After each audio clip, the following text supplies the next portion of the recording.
ఓం నమో భగవతే వాసుదేవాయ. భగవద్గీత 4వ అధ్యాయం దివ్య జ్ఞానము 2వ శ్లోకం. ఏవం పరంపర ప్రాప్తమిమం రాజర్షయో విదుః స కాలేనేహ మహతా యోగో నష్టః పరంతప. ఈ దివ్యజ్ఞాన శాస్త్రము ఈ విధముగా గురు శిష్య పరంపర క్రమము ద్వారా స్వీకరించబడినది.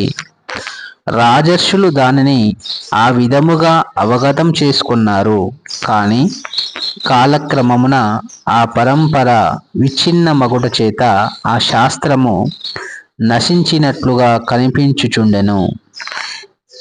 రాజర్షులు ప్రజలను పాలించుటలో భగవద్గీత ఉద్దేశమును నెరవేర్చవలను కనుక వారి కొరకే ప్రత్యేకముగా ఈ గీతా జ్ఞానము ఉద్దేశించబడినదని ఇక్కడ స్పష్టంగా తెలుస్తున్నది. నిశ్చయముగా గీత అసుర ప్రవృత్తి కలిగిన వారి కొరకు ఎన్నడనూ ఉద్దేశించబడలేదు. ఎవరికినీ ప్రయోజనం చేకూరునట్లు వారు దాని విలువను నష్టపరచుటే కాకుండా తమ ఇచ్ఛానుసారం దానికి వివిధ రకాల వ్యాఖ్యానాలను చేస్తూ ఉన్నారు. ఈ విధముగా గీత యొక్క మూల ప్రయోజనము అటువంటి అధర్మపరులైన విపరీత వ్యాఖ్యాతలచే నష్టపడినప్పుడు గురు శిష్య పరంపరను తిరిగి స్థాపించుటకు అవసరం ఏర్పడినది. శ్రీకృష్ణ భగవానుడు 5000 సంవత్సరాలకు పూర్వం దివ్యమైన గురు శిష్య పరంపర విచ్ఛిన్నమైనట్లుగా గుర్తించి గీతా ప్రయోజనము నష్టమైనట్లుగా కనిపిస్తుండెనని అతడు ప్రకటించాడు. అట్లే ప్రస్తుత కాలములోనూ అనేక రకముల గీతా వ్యాఖ్యానాలు వ్యాప్తిలో ఉన్నను దాదాపు అవన్నీ ప్రామాణిక పరంపరను అనుసరించి ఉండవు. ఎందరో లౌకిక విద్వాంసుల చేత రచించబడిన అసంఖ్యాక వ్యాఖ్యానాలు లభించినప్పటికీ దాదాపు వారెవ్వరూ శ్రీకృష్ణుని దేవాది దేవునిగా అంగీకరించరు.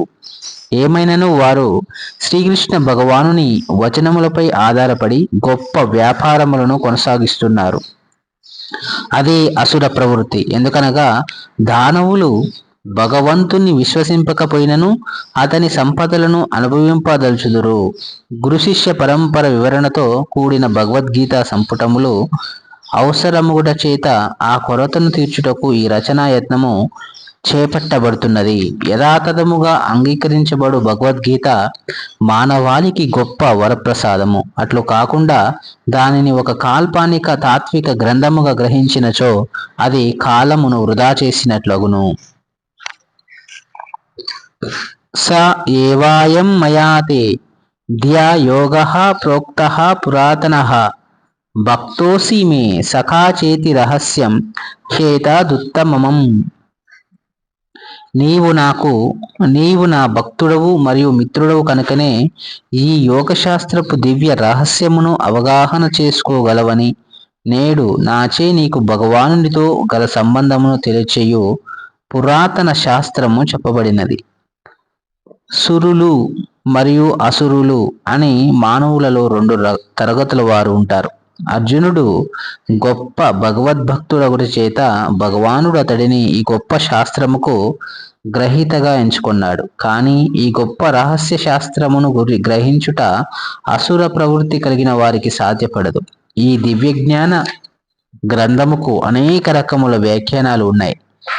ఆ వ్యాఖ్యానాలు కొన్ని భక్తులచే రచింపబడగా మరికొన్ని అసుర ప్రవృత్తి గలవారిచే రచించబడినాయి. భక్తుల వ్యాఖ్యానాలు యథార్థములు కాగా అసురులు రచించినవి వ్యర్థములు. అర్జునుడు శ్రీకృష్ణుని దేవాది దేవునిగా అంగీకరించెను. అర్జునుని అడుగుజాడలను అనుసరించి రచింపబడిన ఏ గీతా వ్యాఖ్యానమైనను ఈ దివ్యశాస్త్రముకు చేయబడు నిజమైన భక్తియుక్త సేవయే కాగలదు. అసుర ప్రవృత్తి గలవారు శ్రీకృష్ణ భగవానుని యథాతథముగా అంగీకరించలేరు. అలా కాకుండా వారు శ్రీకృష్ణుని గురించి ఊహాగానాలను చేస్తూ శ్రీకృష్ణుని బోధనల నుండి సామాన్య పాఠకులను పెడద్రోవ పట్టిస్తున్నారు. అట్టి పెడద్రోవ మార్గములను గూర్చి ఇక్కడ హెచ్చరించబడుతున్నది. కనుక అందరూ అర్జునుని నుండి కొనసాగుతూ వస్తున్నట్టే గురు శిష్య పరంపరను అనుసరించుటకు ప్రయత్నిస్తూ భగవద్గీత అను ఈ దివ్య శాస్త్రము ద్వారా పూర్తి ప్రయోజనమును పొందవలెను. అపరం భవతో జన్మ పరం జన్మ వివస్వతః కథమేతద్విజానీయాం త్వమాధౌ ప్రోక్తవానితి. అర్జునుడు అంటున్నాడు, సూర్యదేవుడైన వివస్వానుడు జన్మముచే నీకంటను పూర్వుడు అయినచో ఆదిలో నీవు ఈ శాస్త్రమును అతనికి ఉపదేశించితివి అనే విషయమును నేనెట్లా తెలుసుకోగలను? అర్జునుడు శ్రీకృష్ణ భగవానుని పరమ భక్తుడు అయినచో శ్రీకృష్ణుని పలుకులను విశ్వసించకపోవట ఎలా సాధ్యపడును? నిజానికి అర్జునుడు ఈ విషయమును తన కొరకు కాకుండా దేవాది దేవుని పట్ల విశ్వాసము లేని వారి కొరకు, లేదా శ్రీకృష్ణుడు దేవాది దేవుడనే విషయమును అంగీకరించని అసుర ప్రవృత్తి గలవారి కొరకు దీనిని ప్రశ్నిస్తున్నాడు. అనగా వారి కొరకై అర్జునుడు దేవాది దేవుని లేక శ్రీకృష్ణుని గురించి తానేమి ఎరుగని వాని వలె ఈ విషయమును గూర్చి విచారిస్తున్నాడు. దశమాధ్యాయంలో శ్రీకృష్ణుడే దేవాది దేవుడని, సమస్తముకు మూలమని, పరతత్వపు చరమానుభూతి అని అర్జునుడు పూర్తిగా ఎరుగును. ఏమైనను ఆ దేవాది దేవుడు కూడా దేవికి పుత్రునిగా ధరిత్రిపై అవతరించెను. శ్రీకృష్ణుడు ఎట్లు దేవాది దేవునిగా ఆది పురుషునిగా నిలిచి ఉండుననే విషయము అవగాహన చేసుకునుట సామాన్య మానవునికి మిక్కిలి కష్టం. కనుకనే ఆ విషయమును స్పష్టపరచుట కొరకై స్వయముగా శ్రీకృష్ణుడే ఈ విషయమును గూర్చి ప్రామాణికముగా తెలుపగలడని అర్జునుడు అట్లు ప్రశ్నించెను. శ్రీకృష్ణుడు పరమ ప్రామాణికుడనే సత్యమును ఈనాడే కాకుండా అనాదిగా సమస్త ప్రపంచము అంగీకరించెను. అసురులు మాత్రమే అతడిని నిరాకరించుదురు. ఏమైనను శ్రీకృష్ణుడే అందరి చేత అంగీకరించబడిన పరమ ప్రామాణికుడని అర్జునుడు ఈ ప్రశ్నను అతని ఎదుట ఉంచెను. దానితో అసుర ప్రవృత్తి గలవారిచే వివరించబడుటకు బదులుగా శ్రీకృష్ణుడు తనను గూర్చి తానే స్వయంగా వివరించుటకు ఒక అవకాశం ఏర్పడగలదు.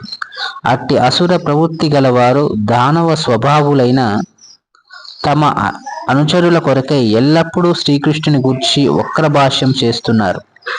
కానీ నిజానికి ప్రతి ఒక్కరూ తమ శ్రేయస్సు కొరకై కృష్ణ సంబంధ విజ్ఞానమును ఎరుగుట ఎంతో అవసరం. కనుక శ్రీకృష్ణుడే స్వయముగా తనను గూర్చి తాను ప్రవచించినప్పుడు అది సమస్త లోకములకు సర్వమంగళకరమగును. అసుర ప్రవృత్తి గలవారు శ్రీకృష్ణుని ఎల్లప్పుడూ తమ దృష్టికోణములోనే అధ్యయనం చేస్తుంటారు. కనుక దేవాది దేవుడే స్వయముగా తనను గూర్చి వివరించు వివరణలు వారికి వింతగా తోచినను, నిజమైన భక్తులు మాత్రం స్వయముగా శ్రీకృష్ణుడే పలికిన విషయములను హృదయపూర్వకముగా అంగీకరించుదురు. భక్తులు ఎల్లప్పుడూ శ్రీకృష్ణుని గూర్చి అధికారికముగా ఎరుగుటకు ఆరాటపడుతూ ఉంటారు. కనుక భక్తులు శ్రీకృష్ణుడు తెలిపిన ప్రామాణిక వచనములను ఎల్లప్పుడూ భక్తితో ఆరాధించుదురు. శ్రీకృష్ణుని సామాన్య మానవునిగా భావించే నాస్తికులు కూడా ఈ విధముగా శ్రీకృష్ణుడు మానవాతీతుడని, సచ్చిదానంద విగ్రహుడని, దివ్యుడని, త్రిగుణాతీతుడని, దేశకాల ప్రభావములకు అతీతుడని గ్రహింపగలుగుదురు. అర్జునుని వంటి కృష్ణ భక్తుడు నిస్సందేహంగా శ్రీకృష్ణుని దివ్యస్థితి విషయంలో ఎట్టి ఆపోహలను కలిగి ఉండడు. శ్రీకృష్ణుడు భౌతిక ప్రకృతి గుణములచే ప్రభావితుడయ్యే సామాన్య వ్యక్తిగా భావించు వారి నాస్తిక స్వభావమును ఖండించుట కొరకే భక్తుడిగా అర్జునుడు చేసిన ప్రయత్నమే ఈ ప్రశ్నను శ్రీకృష్ణుని ఎదుట ఉంచుటకు కారణమయ్యను.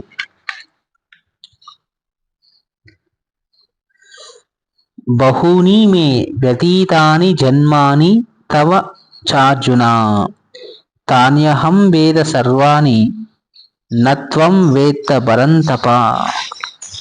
దేవాది దేవుడు పలుకుతున్నాడు, ఓ పరంతప, నీకును నాకును అనేకానేక జన్మలు గడిచినవి. అవన్నీ నాకు గుర్తుండును, కానీ నీకు అట్లు గుర్తుండవు. శ్రీకృష్ణ భగవానుని అనేకానేక అవతారములకు సంబంధించిన సమాచారం మనకు బ్రహ్మ సంహిత 5:33 నుండి లభిస్తున్నది. అందులో ఈ విధంగా చెప్పబడెను: అద్వైతమచ్యుత మనాది మనంత రూపం ఆద్యం పురాణ పురుషం నవ్వ యవ్వనం చ వేదేషు దుర్లభమా దుర్లభమాత్మ భక్తౌ గోవిందమాది పురుషం తమహం భజామి. అద్వితీయుడు అచ్యుతుడు అనాది అయిన దేవాది దేవుడైన గోవిందుని నేను భజింతును. అతడు అనంత రూపములుగా విస్తరించినను పురాణ పురుషునిగా నిత్య యవ్వనముతో అలరారు వానిగా భాషించును. భగవంతుని అట్టి సచిదానంద విగ్రహ రూపములు వేదవేత్తలకు సాధారణముగా దుర్లభములైనను శుద్ధ భక్తులకు మాత్రమవి స్వయముగా ప్రకటమగును. బ్రహ్మ సంహిత 5:39లో కూడా ఇట్లు తెలుపబడినది. రామాది మూర్తిషు కళానియమేన తిష్టన్ నానావతార కరోద్భవనేషు కింతు కృష్ణః స్వయం సమభవత్పరమః పుమాన్ యో గోవిందమాది పురుషం తమహం భజామి. రామ నృసింహాది అనేక అవతారములను ఇతర అనేక అంశావతారములను ధరించిన వాడు మరియు ఆది దేవుడైన శ్రీకృష్ణునిగా తెలియబడుతూ స్వయముగా అవతరించడివాడు అయిన గోవిందుని నేను భజింతును. భగవానుడు అద్వితీయుడని తెలియబడినను అసంఖ్యాక రూపములతో స్వయంగా అవతరిస్తుండనని వేదములలో కూడా తెలుపబడెను. అతడు అనేక రంగులను మార్చినను నిజమునకు మార్పు రహితముగా ఉండు వైడూర్యమనికి వంటివాడు. ఆ నానా రూపములు కేవలం శుద్ధ భక్తులకు మాత్రమే అవగతమగును. అవి కేవలము వేదాధ్యయనము ద్వారా మాత్రమే అవగతము కావు. అర్జునుని వంటి భక్తులు శ్రీకృష్ణ భగవానుని నిత్య సహచరులు. భగవానుడు ఎప్పుడు అవతరించినను వివిధ స్థాయిలలో అతడిని సేవించుట కొరకై అతని నిత్య అనుచరులైన భక్తులు కూడా అవతరించుదురు.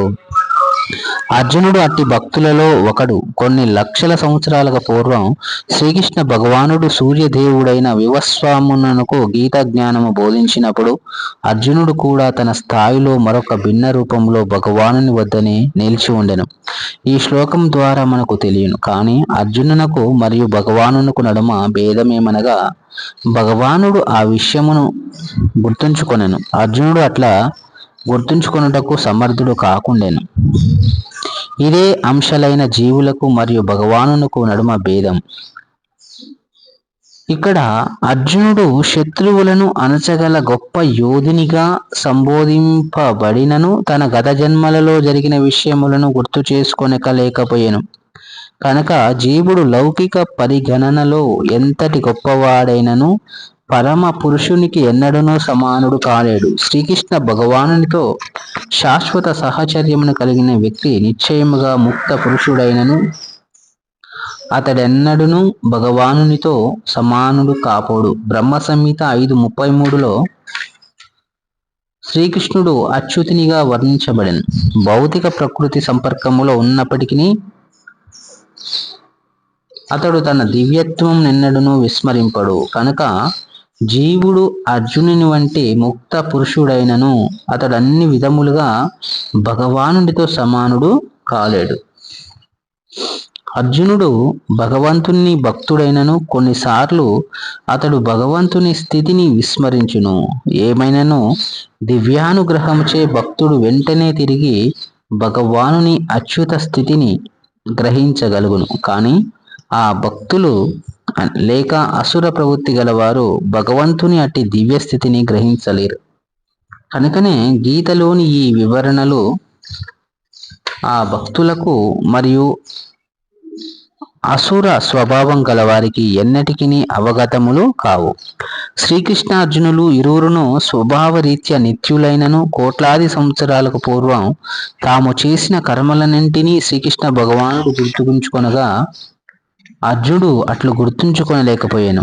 జీవుడు తన దేహ పరివర్తన కారణమున సమస్తమును విస్మరించునని మరియు శ్రీకృష్ణ భగవానుడు తన సచిదానంద దేహమును మార్చనందున సమస్తమును గుర్తుంచుకొనెనని మనము ఇక్కడ గుర్తించవలను. అతడు అద్వైతుడు అనగా అతనికి మరియు అతని దేహముకు నడుమ ఎట్టి భేదము లేనట్టివాడు.